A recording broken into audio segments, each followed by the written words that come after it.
We know people are experimenting with the technology and they're trying it, but we need to work harder to get it as a mass adopted product. I think when you get that, when you get more and more people using it, engaging with it, talking about it, excited by it, I think that's when brands will see it as a really compelling option. At the moment, there's a lot of brands that are experimenting with it. Some are a bit hesitant, they're waiting to see what happens with the market, with the technology. For me, the key is really making sure that that adoption is there on the consumer side, the buzz is there, and that's what will really entice them to want to do something in VR. Well, one thing Samsung will do, obviously with Gear VR, the benefit for us is accessibility, right? It's about scale, so we're really passionate about doing stuff with retail partners. So you've probably seen in various stores, you can go there, you can try Gear VR, you can experiment it. All the stuff I've talked about, the events, the Natural History Museum stuff, Galaxy Studio at Westfield, we had 450,000 people visit, and we had VR roller coaster, VR skiing, VR jet ski, all this stuff.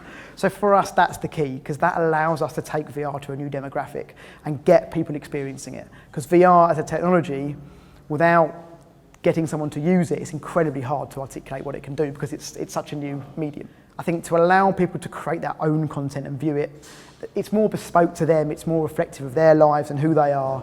And I think once that education piece has been done around telling people how they can capture these moments in 360 or whatever it may be, then it becomes really exciting because they can then think about how they can consume that media and share it in a different way. By the very nature of how difficult it is to record in 360, right? Obviously you need to record a large area.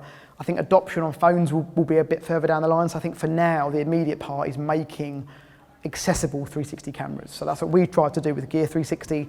Other brands have done their thing.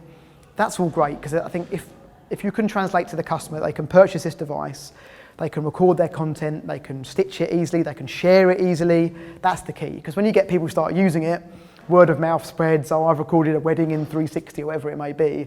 And again, that's when you kind of get that, you get that effect of people adopting it at a much quicker rate than they would do otherwise. Quite a few brands are going, oh, we'll do VR, we'll just make another bloke jumping off a cliff in VR or something like that. My advice is always to start with the end goal. So if you're going to do something in VR, work out what the output is. What do you want to get out of it?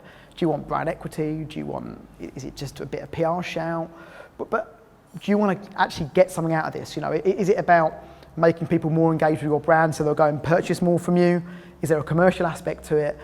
My advice would be don't just jump into it and go, oh, we're going to do this. Really research what the actual benefits of it is, of what the technology limitations are, what they can do, what they can't do, and then work out really what they can create that's best for their business.